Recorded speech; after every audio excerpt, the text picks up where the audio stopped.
Hello दोस्तों, आज मैं आप लोगों को कक्षा 10 विज्ञान विषय के बारे में बताएंगे कि कक्षा 10 में जो विज्ञान है उसे कितने खंडों में बांटा गया है। फ़िलहाल तो जो विज्ञान होता है मुख्य रूप से उसे 3 भागों में बांटा जाता है। कहीं भी विज्ञान का नाम दिया जाए तो वहाँ पे उसका 3 भाग होता है, जिसका नाम है रसायन, जीव और भौतिक विज्ञान। फ़िलहाल आप लोग तो इसको कक्षा 9 में इसके बारे में कुछ पढ़ चुके होंगे। कक्षा 10 में देखते हैं, सब्जेक्ट जो है वो साइंस है और इस सब्जेक्ट साइंस में जो विज्ञान है कक्षा 10 का, इस विज्ञान को 3 खंडों में बांटा गया है। पहला खंड क्या है देखेंगे तो पहला जो खंड है उसे हम क्या कहते हैं, रसायन विज्ञान। और इस पहले खंड को रसायन विज्ञान, दूसरे खंड को हम कहते हैं जीव विज्ञान और तीसरे वाले खंड को हम भौतिक विज्ञान का नाम दिए हैं। जो पहला खंड है इसमें आपको रसायन विज्ञान में 5 लेसन पढ़ना है, 5 पाठ पढ़ना है। पहला पाठ जो है उसे हम रासायनिक समीकरण कहते हैं। इस रासायनिक समीकरण में आपको 3 चीज़ की नॉलेज होनी चाहिए। पहला, एलिमेंट क्या होते हैं। दूसरा जो आप लोग को है, कंपाउंड कैसे ब्रेक होते हैं, मतलब टूटते हैं, कैसे धन आयन और ऋण आयन बनाते हैं। और जो तीसरा आप लोग का है, रासायनिक समीकरण या रासायनिक अभिक्रिया, जिसे हम क्या कहते हैं, रिएक्शन। इसके बारे में आपको ये अगर 3 चीज़ में पढ़ना है इसमें, और इसी में रिएक्शन के जो टाइप होते हैं उसके बारे में भी आपको क्या करना है, अध्ययन करना है। तो यहाँ पे जो रासायनिक समीकरण है ये बहुत छोटा चैप्टर है, इसकी बहुत इजी भी चैप्टर है। बस इसका बेसिक जो है आप लोग का क्लियर होना चाहिए। और उस बेसिक के लिए मैं पहला लेसन आप लोग को पढ़ाने से पहले ही आप लोग का 2 दिन तक बेसिक क्लास चलाऊँगा, केवल साइंस का। और जब बेसिक क्लास आप लोग का बेसिक जब क्लास हो जाएगा पूरा, मतलब मूलभूत अच्छी अच्छी अवधारणाएँ जो होती हैं, अगर बेसिक क्लास पूरा हो जाएगा तो आपको ये एक बाई चैप्टर पढ़ाया जाएगा जो आप लोग को सरल और साधारण लगेगा समझने में। तो जो रसायन विज्ञान है इसमें रासायनिक समय पढ़ना है। दूसरा, अम्ल और क्षार पढ़ना है। अम्ल, क्षार एवं लवण जो आप लोग कक्षा 8 में पढ़ चुके होंगे, लेकिन उस माध्यम से यहाँ पे नहीं पढ़ना है। यहाँ पे हम कंपाउंड के माध्यम से और रिएक्शन के माध्यम से जानेंगे कि कौन सा अम्ल यौगिक होते हैं और कौन सा क्षार और कौन सा लवण होते हैं, इसके बारे में हमें अध्ययन करना है। और तीसरे लेसन में धातु और अधातु पढ़ना है। धातु और धातु के अलावा एक और आता है जिसे हम उपधातु कहते हैं, उसके बारे में आप लोग को क्या करना है, पढ़ना है। तो ये 3 टॉपिक आप लोग को इसमें मिलेगा पढ़ने के लिए, धातु, अधातु और उपधातु के बारे में। और विद्युत रासायनिक श्रेणी क्या होते हैं, विद्युत अभिक्रिया क्या होते हैं, बैटरी क्या होते हैं, इस सब के बारे में आपको किसमें पढ़ना है, इसी। और उसके बाद जो चौथा लेसन आप लोग का आता है उसे हम कहते हैं कार्बनिक यौगिक। कार्बनिक यौगिक जो होता है इसमें कार्बन की पूरी अवधारणा दी गई है। और इसी में आप लोग को आईपीएससी नाम पढ़ना है जो हर साल पूछता है, 1 नंबर 2 नंबर का। और इसी में आप लोग को कैसे एथेन बनता है, मीथेन कैसे बनता है, और इथिलीन क्या होते हैं, कार्बाइड क्या होते हैं, मस्टर्ड गैस कैसे बनते हैं, क्लोरोफार्म कैसे बनते हैं, एथेनोइक एसिड मतलब एथेनोइक एसिड, एस्टिक एसिड के बारे में आप लोग को पढ़ना है। तो ये सब सभी आप लोगों को किसमें पढ़ना है, कार्बनिक यौगिक में। आवर्त सारणी में आप लोग को पढ़ना है।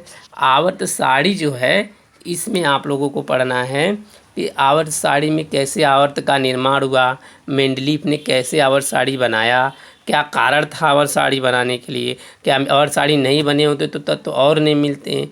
अब मेंडलीफ ने के अंदर ऐसा क्या अनुभव हुआ कि वो आवर्त सारणी बनाने लगे, और आवर्त सारणी बनाने के लिए किस किस कौन कौन से वैज्ञानिक ने अपना महत्वपूर्ण भूमिका दिया, और मेंडलीफ को ही सर्व भूमिका माना जाता है, क्यों, इसमें मोजले का क्या योगदान है, बोरबरी का क्या योगदान है, और इसी प्रकार कई वैज्ञानिकों को आवर्त सारणी बनाने में क्या क्या योगदान है, इसके बारे में आप लोग को आवर्त सारणी में बताया जाएगा।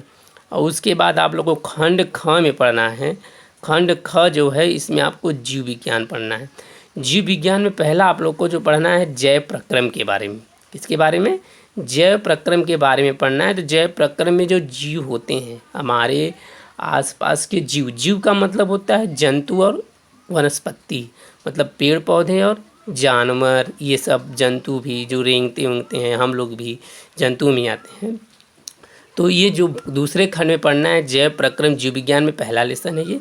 तो जैव प्रक्रम में आप लोग को पोषक पढ़ना है, पाचन पढ़ना है, और आप लोगों को रिस्पायरेशन सिस्टम मतलब कि श्वसन क्रिया पढ़नी है, परिसंचरण पढ़ना है, ब्लड के बारे में पढ़ना है, रुधिर के बारे में पढ़ना है, अर्थात रुधिर कैसे होते हैं, क्या होते हैं, एक स्वस्थ मनुष्य में कितने रुधिर पाए जाते हैं, रुधिर का पीएच मान कितना होता है, ये सभी जानकारी आप लोगों को इसमें करना है, जैव प्रक्रम में पढ़ना है। उसके बाद आप लोग को समन्वयन पढ़ाया जाएगा व नियंत्रण। समन्वयन व नियंत्रण में क्या होता है, इसमें आप लोग को मस्तिष्क के बारे में और केंद्रीय तंत्रिका तंत्र के बारे में, तंत्रिका तंत्र के बारे में, अनैच्छिक क्रिया, ऐच्छिक क्रिया, तंत्रिका तंत्र के प्रकार, ये सब इसमें आप लोग को बताया जाएगा।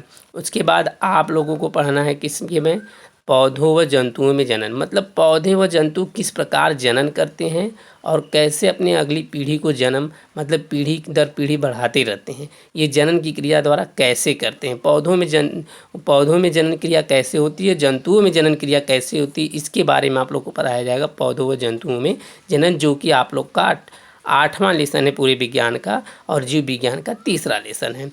इसके बाद आप लोग को मिलेगा पढ़ने के लिए आनुवंशिकता और जैव विकास। आनुवंशिकता जो है ये बहुत मोस्ट चैप्टर है, ये बहुत अच्छा चैप्टर है, और ये आप लोग को अगर जब तक जीव विज्ञान पढ़ते रहेंगे बहुत बढ़िया लगेगा पढ़ने में और अच्छा भी है। इसमें आनुवंशिकता में आप लोग को पढ़ना है कि आनुवंशिकता होते क्या हैं, कैसे हमारे माता पिता के ही लक्षण हमारे संतानों में पाए जाते हैं, क्या कारण हैं, और क्या कारण है कि कुछ संतानों के जो लक्षण होते हैं माता पिता में नहीं पाए जाते, उसे क्या कहा जाता है, इस सब के बारे में आप लोग को गणना करना है किसमें, आनुवंशिकता में। और मेंडल को आनुवंशिकता का जनक क्यों कहा जाता है, क्यों मेंडल ने मटर के पौधे पर ही अध्ययन किया और किसी पर क्यों अध्ययन नहीं किया, इसके बारे में जानकारी आप लोग को मेंडल के नियम के अनुसार आनुवंशिकता में बताया जाएगा। और उसी में एक और छोटा सा चैप्टर छिपा है जिसका नाम है जैव विकास। जैव विकास में आप लोग को 3 चीज़ पढ़ना होगा। जैव विकास में आप लोग को 3 लोग का सिद्धांत पढ़ना, पहला लैमार्कवाद का पढ़ना पड़ेगा, और दूसरा जो आप लोग को डार्विनवाद पढ़ना पड़ेगा। ये डार्विनवाद और लैमार्कवाद एक उत्परिवर्तनवाद, ये 3 सिद्धांत आप लोग को पढ़ना है इसमें, और ये तीनों सिद्धांत से कन्फर्म है कि 6 नंबर का हर साल क्वेश्चन आता है, कन्फर्म इसमें से 6 नंबर का हर साल क्वेश्चन आता है। और इसमें आप लोग को ये 3 सिद्धांत पढ़ना है जैव विकास में, लैमार्कवाद, डार्विनवाद और उत्परिवर्तनवाद पढ़ना है। अब इसके बाद आप लोग को खंड में हम चलते हैं, खंड ग में। खंड ग में आप लोग को पढ़ना है भौतिक विज्ञान। भौतिक विज्ञान में भी आप लोग को 4 लेसन पढ़ना है, मतलब 4 लेसन। पहला प्रकाश के बारे में पढ़ना है। प्रकाश में जैसे प्रकाश का परावर्तन क्या होता है, प्रकाश का अपवर्तन क्या होता है, लेंस क्या होते हैं, दर्पण क्या होते हैं, ये सब किस में पढ़ना है आप लोगों को, प्रकाश में। और उसके बाद आप लोग को भौतिक विज्ञान का दूसरा लेसन और पूरे विज्ञान का 11वां लेसन जो है आप लोग का मानव नेत्र है। मानव नेत्र एक स्पष्ट मतलब एक स्वस्थ व्यक्ति कितनी न्यूनतम दूरी तक देख सकता है, तो ये सब इसी में आप लोग को पढ़ना है। दूर दृष्टि दोष क्या होते हैं, निकट दृष्टि दोष क्या होते हैं, जरा दृष्टि दोष क्या होते हैं, इसी में पढ़ना है। और इनके निवारण के लिए किस लेंस का प्रयोग किया जाता है, ये आप लोगों को किस में पढ़ना पड़ेगा, मानव नेत्र में पढ़ना पड़ेगा। उसके बाद आप लोग को विद्युत धारा, इलेक्ट्रिक करेंट, विद्युत धारा मतलब कि विद्युत धारा में आप लोग को पढ़ना है ओम का नियम पढ़ना है, फ्लेमिंग के दाएं हाथ का नियम पढ़ना है। इस तरीके से आप लोग को नियम पढ़ना है, और ये किस में पढ़ना है आप लोग को, विद्युत धारा में। उसके बाद कार्य क्या होते हैं, विभवांतर क्या होते हैं, ओम का नियम, इसमें ही पढ़ना है विद्युत धारा में। और चुंबकीय धारा में इसको कहते हैं मुख्य रूप से चुंबक का उष्मीय प्रभाव, इस चैप्टर को कहा जाता है चुंबक का उष्मीय प्रभाव, और चुंबक ही कह देंगे तो कोई गलती नहीं है। इस चैप्टर में आप लोग को चुंबक के बारे में अध्ययन करना है, जिसमें डायनमो बताया जाएगा, AC DC क्या होते हैं, ये सब इसी में बताया जाएगा चुंबक के बारे में। फ़िलहाल आप लोग का ये जो पूरा कोर्स है क्लास 10 का है, और इसके बाद आप लोग का आता है इकोलॉजी और इन्वायरमेंटल। ये 2 ऐसे हैं चैप्टर जो आप लोग को इस चैप्टर में पूरे ख़त्म होने के बाद वो आप लोग का पर्यावरण और पारिस्थितिक तंत्र का होता है, जो 13 लेसन के आगे वाला है।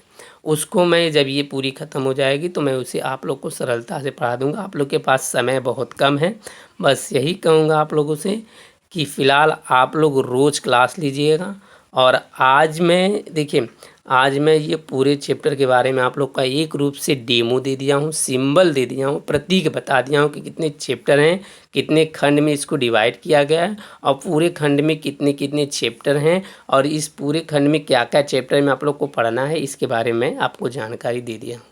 और आगे फ़िलहाल आप लोग का जो आगे का कोर्स चलेगा वो रसायन विज्ञान का पहला लेसन से स्टार्ट होगा। फ़िलहाल मैं इस लेसन को स्टार्ट करने से पहले मैं आप लोगों को कुछ बेसिक चीज़ पढ़ाऊंगा और यह बेसिक चीज़ जो है आप लोग का कल से चलेगा। और कल से मैं आप लोग को अच्छे से जो नहीं, कल से मैं ये वीडियो आप लोग का फंडामेंटल का बना के भेज दूंगा और जल्द ही भेजने का प्रयास करूंगा, ठीक है। और मैथ का क्लास जो है आप लोग का, वो मैथ का क्लास भी कल से ही चलेगा और रेगुलर ही चलेगा। मैथ में आप लोग इसी में कमेंट करके हमें बता दीजिएगा कि कौन सा लेसन मैथ का स्टार्ट करें, या शुरू से पढ़ना है या बीच में से। आप लोग कंबाइंड होकर बता दीजिएगा किस लेसन को आप लोग को पढ़ना है, और उसी आधार पे मैं आप लोगों को पढ़ाऊँगा, ठीक। और आज की क्लास में यहीं पे व्यायाम करते हैं, क्योंकि आज संडे है, उतना पढ़ाना भी मन नहीं कर रहा है। कल से मैं आप लोगों को मैथ और साइंस दोनों पढ़ाया जाएगा और बीच में शुक्रवार शनिवार को सोशल साइंस का एक एक चैप्टर का कहानी कर बताते हुए मैं ख़त्म करूँगा। और उसके बाद सोमवार को आप लोग का क्या किया जाएगा, हर जितना पढ़ाया जाएगा सोमवार को उसी का टेस्ट रहेगा और उसके बारे में मौखिक रूप से आप लोग से पूछूंगा और आप लोग को क्या करना पड़ेगा, जवाब देना पड़ेगा, ठीक। और जो भी दिक्कतें होंगी आप लोग हमें कमेंट बॉक्स में और अच्छे से बता दीजिएगा कि दिक्कत यहाँ हो रहा है सर, तो मैं अच्छे से उसको और संशोधन करके वीडियो बनाने का कोशिश करूँगा। Thank you.